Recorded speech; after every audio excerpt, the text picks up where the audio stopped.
Texas back.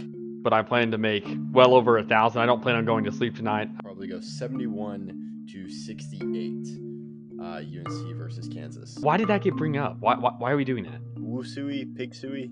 I would disagree with the hot hand part because, like I said, Longhorns won 19 of their last 20. I hope it's not close. I hope Texas gets destroyed. I think because I would have San Diego State in this matchup, I have to go UConn. Texas friends, feel free to DM me on the Twitter, which you don't know, and that's for good reason. Hey y'all, my name is Riley Dutcher, and I'm smarter than all you guys because I won Outsiders Opinions Second Bracket Challenge. Now back to Austin and Kevin. What's up, y'all? Welcome to our NCAA Opinions of the Week. March Madness is just around the corner, but of course, the tournaments, I'm just thinking about the SEC because it's a competitive league, but very exciting. And of course, this is our first video of March. Make sure you're following us and make sure you're competing in that bracket challenge that will be coming up soon. But first, we're joined by March Madness expert, college basketball expert, Jake, and then, of course, my partner in crime in all the videos, Austin. Yeah, this has been a long time coming, Jake. There's been a lot of conferences that are either not competitive at this point or extremely competitive. Before we recorded, I said there was going to be a Power 6, but there is no Power 6. This year is the first year, just 5 power conferences if we include the Big East, which we will. Which conference do you want to start with, Jake? I would love to start with the Big East, Austin. This is a very exciting Big East because we have the rise of the Red Storm finally, thanks to Rick Pitino. We have a surprising Creighton success year with the loss of some of their players and also with the injury to Pop Isaacs. We have a disappointing UConn, a disappointing Marquette in conference play. I don't know. Who do you think's going to pull out the Big East this year? This may seem like a little bit too easy of a pick or too mainstream, but I have to go St. John's. I think that Rick Pitino mentality has really infused them. And while I don't necessarily know how much I like them for a deep March Madness run, I think they do run the Big East this year. I completely agree. St. John's just looks like they have that swagger, that it factor, that defense, that hustle that Rick Pitino brings out of all of his players.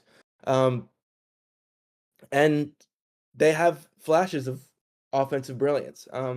And I still think they haven't reached their full offensive potential, which is it's a little late, to start getting there. But at any moment it could click, especially when you have a guy like Kadari Richmond running the point for you. And so I love St. John's to win the Big East. And I'm excited for what Rick Pitino has for this program in the future. Yeah, me too. Kevin, who do you think wins the Big East? I think we're gonna go 3 straight. St. John's. Kevin didn't want to be different. He went with both of us. Let's move on. Let's move to the ACC, which I think is the easiest to predict. Another kind of home run pick. There's some teams that may cause some a little bit of noise. There's teams that are possibly going to be able to beat Duke, but this Duke team is white hot right now, and I don't see a team in the ACC beating them.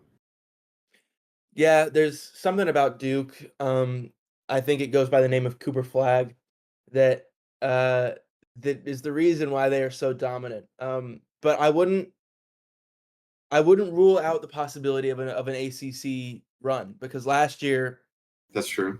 Out of nowhere, NC State decided they wanted to be a Final Four contending team and then ended up winning the ACC. And there are four teams currently in the ACC with long winning streaks. That's Duke, Louisville, Clemson, and North Carolina. And while those other 3 teams definitely have flaws, they're getting hot at the exact right time to be able to make some noise in March.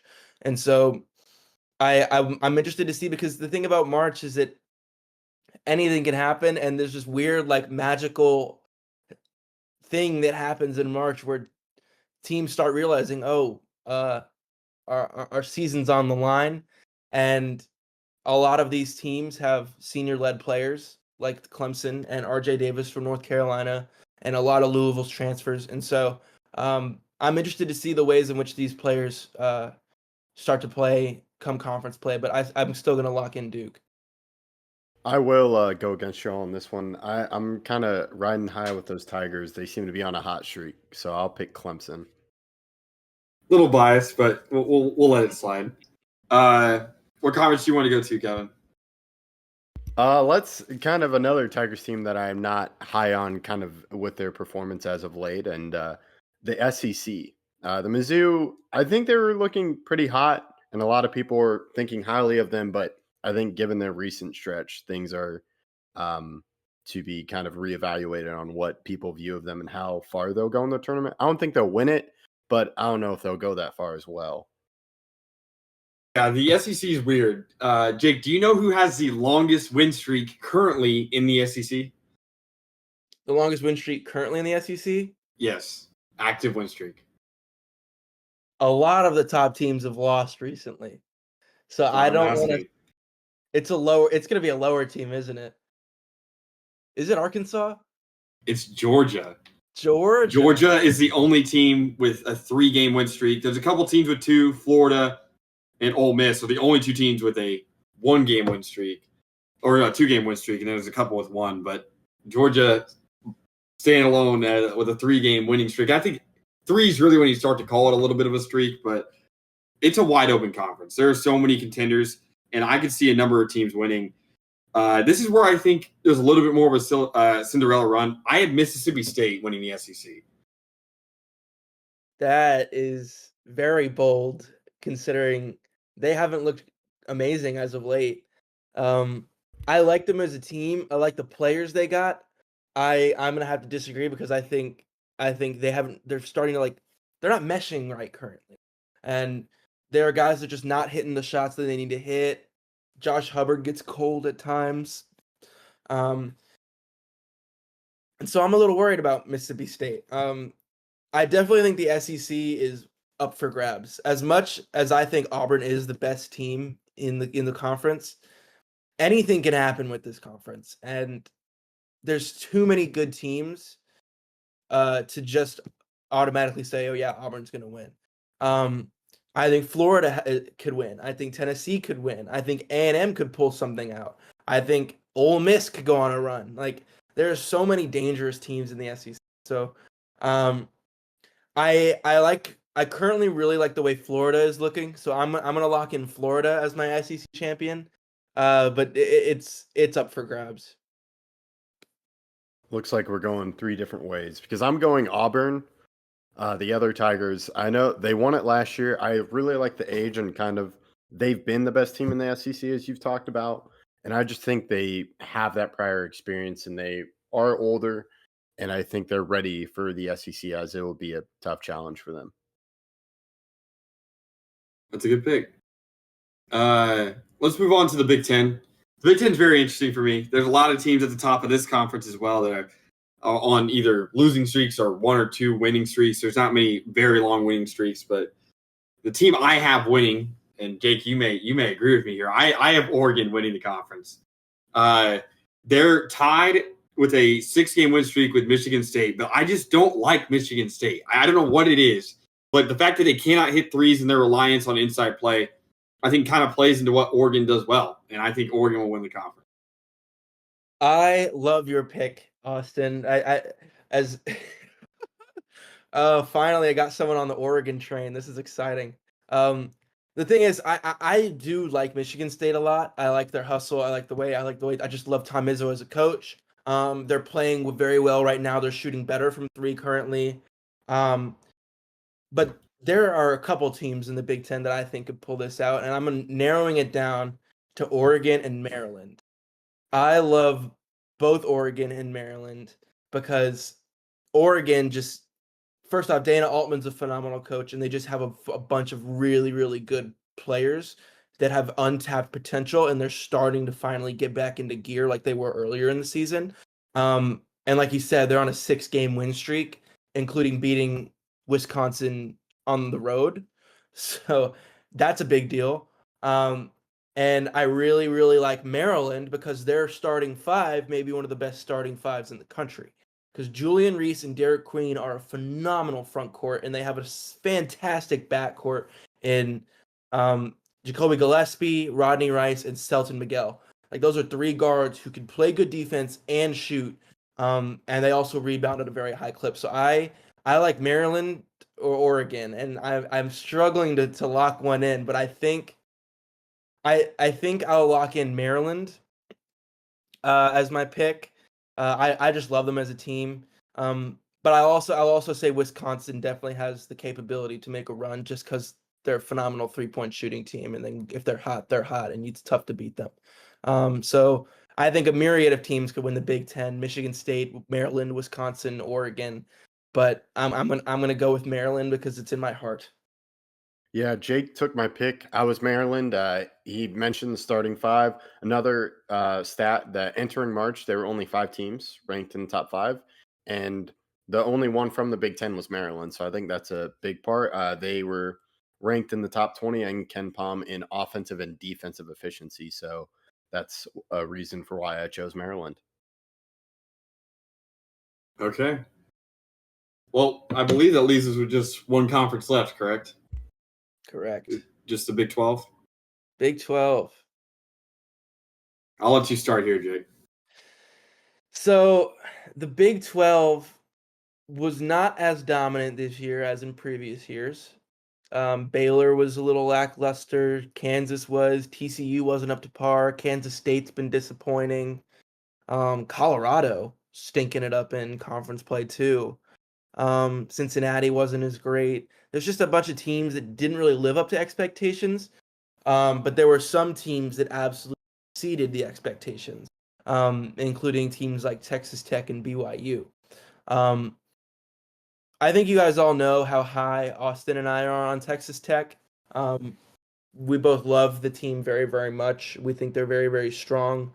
But there's something to be said about Houston or BYU right now. BYU has had one of the most remarkable second halves of the season, probably of the entire league. Beating teams like Arizona and Kansas, and then Iowa State on the road most recently. And they look like they look on top of the world, and they look like a team that could make a poised for a huge run. I think I don't know, are they locked into March Madness now? Yeah, they have to be. Yeah, it's a given. They have to be, but I'm not going to pick them as my champion. I think this is the year that Houston gets it done. As much as, oh man, actually I don't know. Crap, it's so hard. I hate this conference this year. As you guys know how much I love Iowa State and their players, but they're not cutting it. They can't shoot threes worth a lick. Arizona is weird. I don't like a team that's led by Caleb Love because he's a shot chucker and is not very efficient from the field. I think the best team in the Big 12 is Texas Tech, so I'm going to go with Texas Tech. Texas Tech is going to win the Big 12. I'm taking Texas Tech, and it's because that they're healthy. If you looked at the last 2 games, Jake, I remember we were talking for a while. You were worried because they were playing 6 players against Houston a second time. Well, that's because they were without multiple 2 of their leading scorers, 2 15-point per game scorers. And what did they do the last 2 games? They beat Kansas at Kansas, and then they just destroy Colorado. As JT Toppin, one of the best players in the country that doesn't get talked about enough, drops 30 points. Texas Tech is one of my favorite teams this year. I think we all know that. But I truly believe that they're one of the best teams to match up with Houston. We've seen in their matchups before how they match up. The first game, they didn't have JT Toppin basically the entire game and still won. This last game, they were down 3 with 40 seconds left without 2 of their leading scorers. In a full everybody's healthy scenario, I think Tech's the better team, and I think they come out on top. All right, so I'm going to disagree with y'all. I'm going to go with Houston. I think Houston gets it done. We've talked about them a lot in the past few years and then just struggled a little bit, but I do think Houston gets it done, even though we'll see about Texas Tech. Now, that concludes all of that, all the Power 5, no Power 6 conferences. Any final thoughts before we close out? Jake? Yeah, I'll start. This is where you see. This is the time where you figure out who's hot and who's not. We are in the thick of it now. The teams that are the hottest are gonna do well.